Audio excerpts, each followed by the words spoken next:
प्रिय विद्यार्थियों, आज हम बीए द्वितीय वर्ष के प्रथम जो प्रश्न पत्र है उसमें वैदिक साहित्य का इतिहास, जिसके लिए कि 15 अंक निर्धारित है, उसका अध्ययन करेंगे। अब वैदिक साहित्य का इतिहास, इसमें हम सबसे पहले जानने का प्रयत्न करेंगे कि वेद क्या है, उसका सामान्य स्वरूप, उसका महत्व क्या है, उसका रचनाकार क्या है।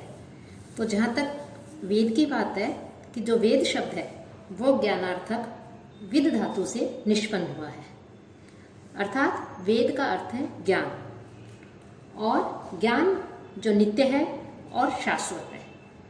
भारतीय संस्कृति में जो वेद हैं उन वेदों को महत्वपूर्ण एवं गौरवमय स्थान दिया गया है। वेदों में वह ज्ञान है जिससे अभ्युदय और निःश्रेयस दोनों की सिद्धि होती है। यहाँ वेद शब्द से वह ज्ञान अपेक्षित है जिसको सर्वप्रथम जो हमारे ऋषि मुनि हुए हैं उन ऋषि मुनियों ने उसको खोजा, अर्थात जिसका साक्षात्कार किया। इसीलिए जो हमारे ऋषि हैं उन ऋषियों को मंत्र दृष्टा कहा जाता है। ऋषियों मंत्र दृष्टार है, अर्थात जो ऋषि हैं उन्होंने मंत्रों का दर्शन किया, कि वेदों की रचना नहीं की, वेदों का जो है कोई रचयिता नहीं है, उसका रचनाकाल निश्चित करने का, जब वेद अपौरुष है, अनादि, शाश्वत, अनंत है, तो उनके रचनाकार को निश्चित करने का प्रश्न ही नहीं उठता। कि वेद तो जो समाधिष्ट जो ऋषि हैं उन ऋषियों के शुद्ध अंतःकरण में जो मंत्र हैं उन मंत्रों का प्रादुर्भाव हुआ, और वे भी केवल मंत्रों के दृष्टा मात्र थे, सृष्टा नहीं थे। ऋषियों मंत्र दृष्टा है न तो सृष्टा है। और जहाँ तक हम ये देखें कि यह लौकिक और जो परलौकिक, इन दोनों प्रकार के जो सुख हैं उन सुखों की प्राप्ति के स्थान भी वेद ही गए हैं। वेद जो है वो हमें उचित अनुचित की शिक्षा देते हैं, उसका ज्ञान देते हैं, कर्तव्य का बोध कराते हैं, सुख शांति के साधन हैं। ज्ञानालोक जो है उसके प्रसारक और जो निराशा है उसके विनाशक भी वेदों को माना गया है। और जो हमारी भारतीय संस्कृति है उस भारतीय परंपरा में हम देखें तो वेदों की सार्वकालिक प्रामाणिकता मानी गई है, कि यहाँ तक कि जो वेद में विश्वास रखते हैं उन्हें आस्तिक, और जो वेद की निंदा करते हैं उन्हें नास्तिक माना गया है। नास्तिको वेद निंदक है। और जो धर्म की रक्षा करने वाले हैं, धर्म की जिज्ञासा रखने वाले हैं, धर्म को जानना चाहते हैं, उनके लिए तो वेद को ही प्रमाण बताया गया है कि धर्म जिज्ञास्य मानानाम प्रमाणम परमम श्रुति ही। इसलिए जो वेद हैं वो वेद अखिल धर्म के मूल माने गए हैं। वेदो अखिलो धर्म मूलम। और वेदों के लिए, वेद जो है उसके लिए श्रुति शब्द का भी प्रयोग किया जाता है। श्रुति शब्द उनके लिए प्रयुक्त होता है क्योंकि वेद श्रुति परंपरा से ही सुरक्षित रहे हैं। मनु ने वेदों को सर्व ज्ञान में कहा है, सर्व ज्ञानमयो ही से। तो जो वेद हैं वो वेद हमारी भारतीय परंपरा है, उस परंपरा के अनुसार अपौरुषेय हैं, अनादि हैं और शाश्वत है। उनको जो उनके काल निर्धारण के विषय में जो विभिन्न विद्वान हुए हैं उन्होंने अलग अलग मत दिए हैं, जिसके अनुसार वेदों के काल को निर्धारित करने का जो है प्रयास किया गया है। कि जो मैक्स मूलर हैं मैक्स मूलर ने कहा है कि बौद्ध धर्म ब्राह्मण धर्म की प्रतिक्रिया मात्र है। बौद्ध धर्म के उदय होने तक उनके अनुसार जो वैदिक साहित्य है उस संपूर्ण वैदिक साहित्य की रचना की जा चुकी थी।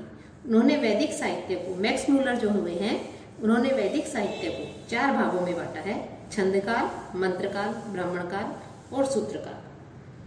कि वेदों का रचनाकाल निर्धारित करने के लिए जो मैक्स मूलर हैं उन्होंने सर्वप्रथम अंतिम काल या सूत्रकाल की तिथि निश्चित की है। उनके अनुसार महात्मा बुद्ध जो है उनका समय 500 ईसा पूर्व का है, अतः सूत्र साहित्य का समय मैक्स मूलर ने ईसा से 600 से 400 ईसा पूर्व माना है। और उनके अनुसार ब्राह्मण साहित्य के विकास में कम से कम 200 वर्ष अवश्य लगे होंगे, अतः ब्राह्मण ग्रंथों का रचनाकाल 800 से 600 ईसा पूर्व रहा होगा। ब्राह्मण ग्रंथों की रचना से पूर्व वैदिक संहिता को संपादन में भी 200 वर्ष लगे होंगे, अतः इनका रचनाकाल 1000 से 800 ईसा पूर्व का रहा होगा।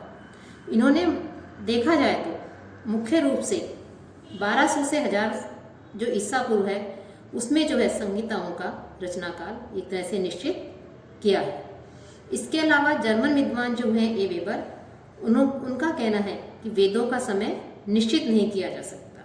वे उस स्थिति के बने हुए हैं, उस समय के बने हुए हैं जहाँ तक पहुँचने के लिए हमारे पास उपयुक्त साधन नहीं है।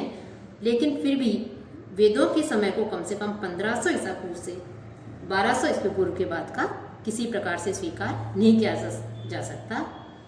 जैकोबी ने भी अपने जो ज्योतिष विज्ञान है, उस ज्योतिष विज्ञान की गणना के आधार पर वेदों के रचनाकाल 4500 से 2500 ईसा पूर्व का माना है। और बाल गंगाधर तिलक हुए हैं, उन्होंने वसंत संक्रांति के आधार पर वैदिक साहित्य को 4 भागों में बांट करके उसका रचनाकाल 4000 से 2500 ईसा पूर्व निर्धारित किया है। और भारतीय परंपरागत विचार के अनुसार तो जो वेद हैं वो अपौरुषेय हैं, उनकी रचना नहीं की गई, उनका केवल जो है दर्शन मात्र किया गया है। कि वेदों की रचना का अर्थ है ब्रह्म जो है उनके निश्वास भूत मंत्रों का ध्यान रूपी नेत्रों से साक्षात्कार करना। कि लंबे समय तक जो गुरु शिष्य परंपरा है वो गुरु शिष्य परंपरा रही है, और गुरु शिष्य परंपरा से जो वैदिक मंत्र है, इन मंत्रों का मौखिक रूप से जो है आदान प्रदान होता रहा है। कि गुरु अपने शिष्यों को मंत्रों की जो है मौखिक रूप से शिक्षा देता रहा है। इसी कारण से उन्हें श्रुति भी कहा जाता है।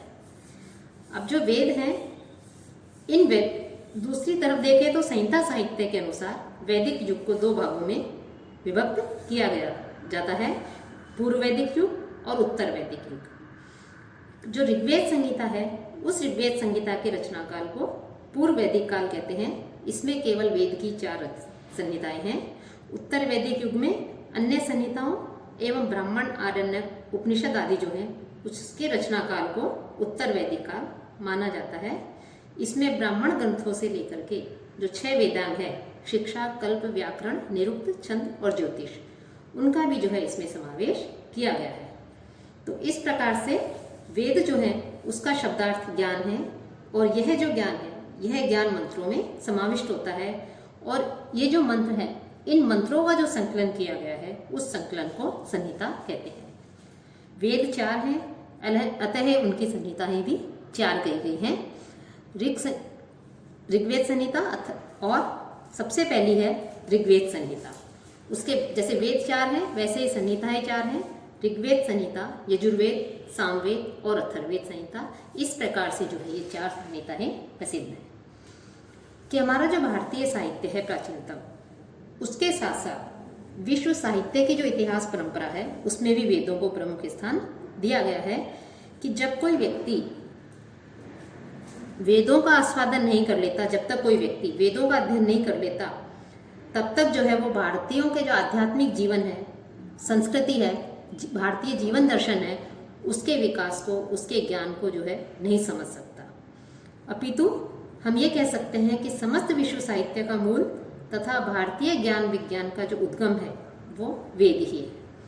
वेदों को ईश्वरीय ज्ञान का पुंज माना जाता है। वेद अनादि है, सत्य है, अपौरुषेय है, ईश्वरीय कृति है, और जिनका ज्ञान ईश्वर ने सृष्टि के प्रारंभ में मानव कल्याण के लिए ऋषियों के हृदय में प्रकाशित किया, और उसके पश्चात श्रुति परंपरा से जो है वो आगे तक विकसित हुआ।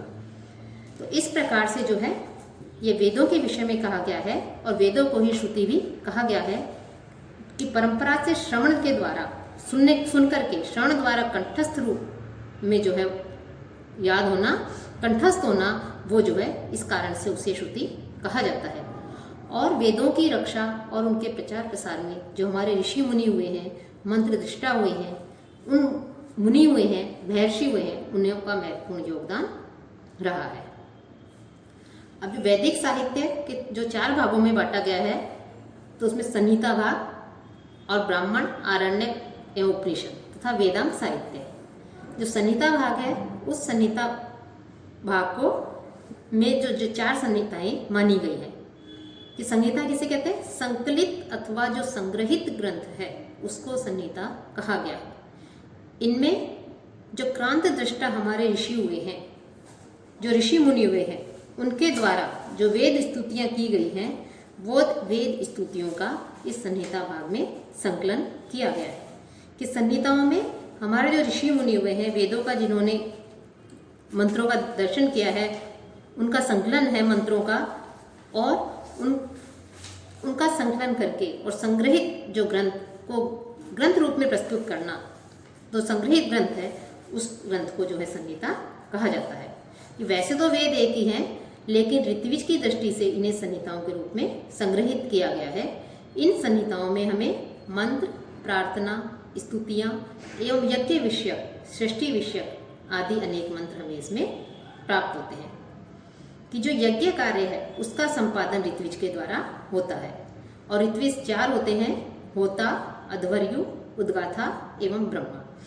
इन्हीं चारों के कार्य के अनुसार 4 संहिताएं हुई है। लेकिन कुछ विद्वान जो वेद त्रयी है, ऋग्वेद, यजुर्वेद और सामवेद, इनको ही जो है प्रामाणिक मानते हैं। वे वेद त्रयी के अंतर्गत अथर्ववेद को परिगणित नहीं करते। तो जो ऋग्वेद है, उस ऋग्वेद संहिता जो है उसका चारों जो वेद हैं, उन चारों वेदों में ऋग्वेद का सबसे अधिक महत्व माना जाता है। इस ऋग्वेद पाश्चात्य विद्वानों के अनुसार ऋग्वेद भाषा तथा भाव की दृष्टि से भी सर्वाधिक प्राचीन है। कि जो सर्वाधिक प्राचीन जो वेद माना जाता है वो ऋग्वेद माना जाता है, कि समस्त विश्व साहित्य का प्राचीनतम ग्रंथ ऋग्वेद है। इसमें विभिन्न देवताओं की जो स्तुति परक जो मंत्र हैं, उन मंत्रों का इसमें संकलन किया गया है, और इसकी उत्पत्ति विराट पुरुष के मुख से मानी गई है। कि जिसके द्वारा देवता की स्तुति या अर्चना की जाए उसे ऋग कहते हैं। ऋच्यते, स्तूयते यया इति ऋग। और जिसमें ऐसी ऋचाओं का संग्रह है जिसमें देवताओं की स्तुति की जाए, अर्चना की जाए, तो उन ऋचाओं के संग्रह का नाम ही ऋग्वेद है। इसका पुरोहित होता है, जैसा कि पहले बताया था कि इस प्रकार से जो है उसमें होता माना गया है इसका, जो कि देवताओं का आह्वान करता है। और ऋग्वेद में ज्ञान की महत्ता का प्रतिपादन किया गया है। ऐसा माना जाता है कि सृष्टि के आरंभ में जो ईश्वर है, उन्होंने वेदों का ज्ञान अग्नि, वायु, आदित्य और अंगिरा नामक जो 4 ऋषि हुए हैं, उन 4 ऋषियों को जो है वेदों का ज्ञान प्रदान किया। इस कारण ऋषियों को मंत्रों का दृष्टा कहा गया है, सृष्टा नहीं कहा गया है।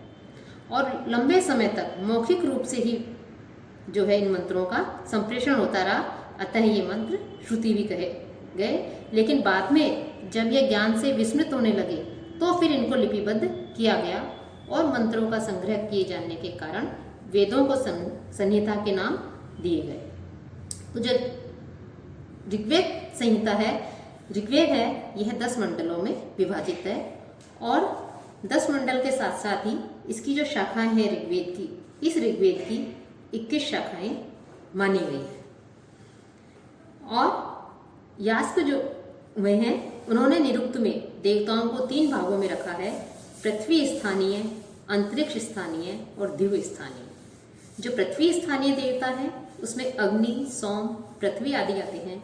अंतरिक्ष में इंद्र, रुद्र आदि, और दिव्य स्थानीय देवता में वरुण, मित्र, उषस, सूर्य आदि देवता आते हैं। और जो ऋग्वेद है, उस ऋग्वेद में कुल 33 देवताओं की स्तुतियां की गई हैं, और उसमें भी इंद्र और अग्नि को सर्व प्रमुख स्थान दिया गया है।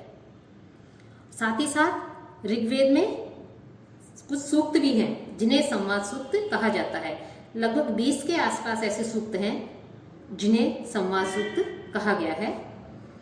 इनमें प्रमुख जो सूक्त हैं वो सूक्त पुरुरवा उर्वशी संवाद है, इंद्र वरुण संवाद, यम यमी संवाद, सोम सूर्य, विश्वामित्र नदी, इंद्र इंद्राणी आदि जो संवाद है, ये संवाद जो है प्रसिद्ध है।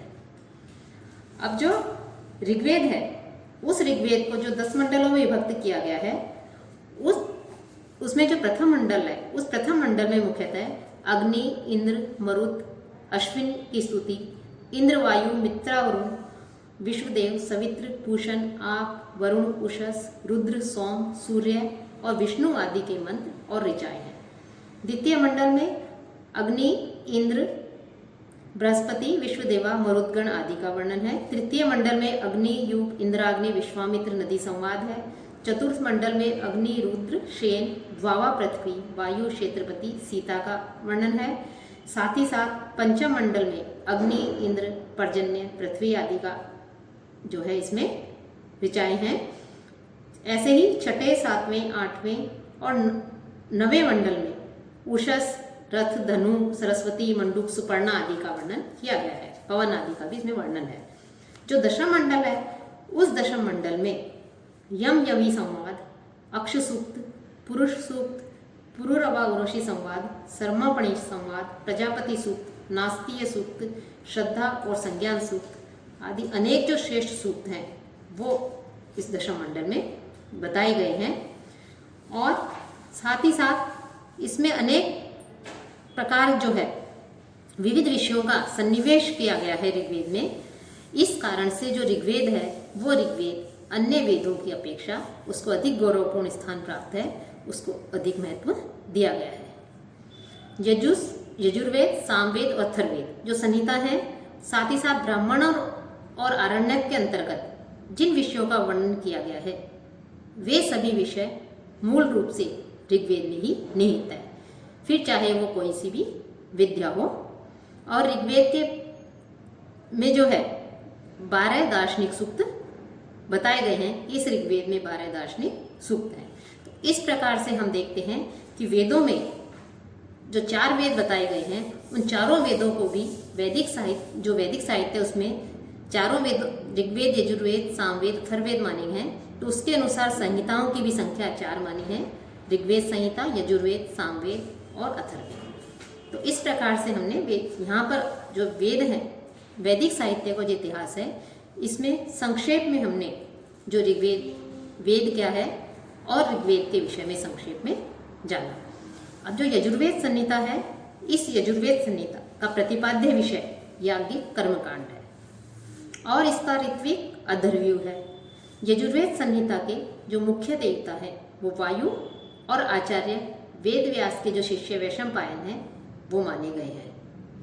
यजुर्वेद संहिता अर्थात यजुषों का संग्रह कि ऋग्वेद के मंत्रों का लक्ष्य तो है देवताओं का आवाहन है, जबकि जो यजुर्वेद है वो यज धातु से निष्पन्न जो यजुष है उन यजुषों की संहिता यजुर्वेद का विषय है कि यज्ञ विधियों का संकलन ये यजुर्वेद का विषय है। और यजुर्वेद में गद्य की प्रधानता है। यजुर्वेद के में भी 2 यजुषाम वेद है। यजुष का अर्थ है इज्जते अनेति यजुः, अर्थात जिन मंत्रों से यज्ञ याज्ञादि किए जाते हैं उसे जो है यजुष कहा जाता है। यजुर्वेद संहिता की भी 2 शाखाएं हैं, शुक्ल यजुर्वेद एवं कृष्ण यजुर्वेद।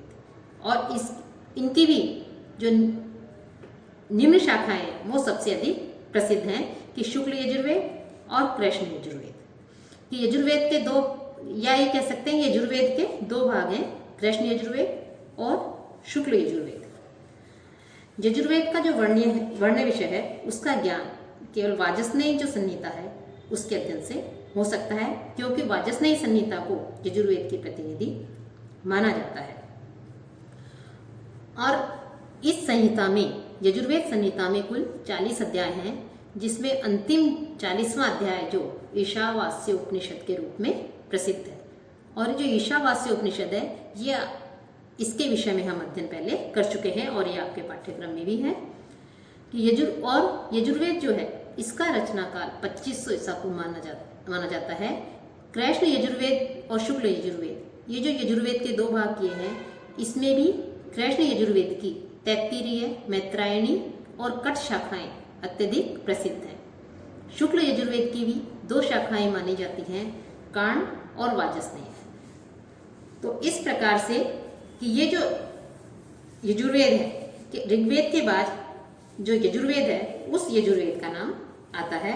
और यह भी इसमें भी ईशावास्य उपनिषद है, यह उपनिषद सर्व प्राचीन उपनिषद माना जाता है कि जो कि इसी यजुर्वेद संहिता का एक भाग है।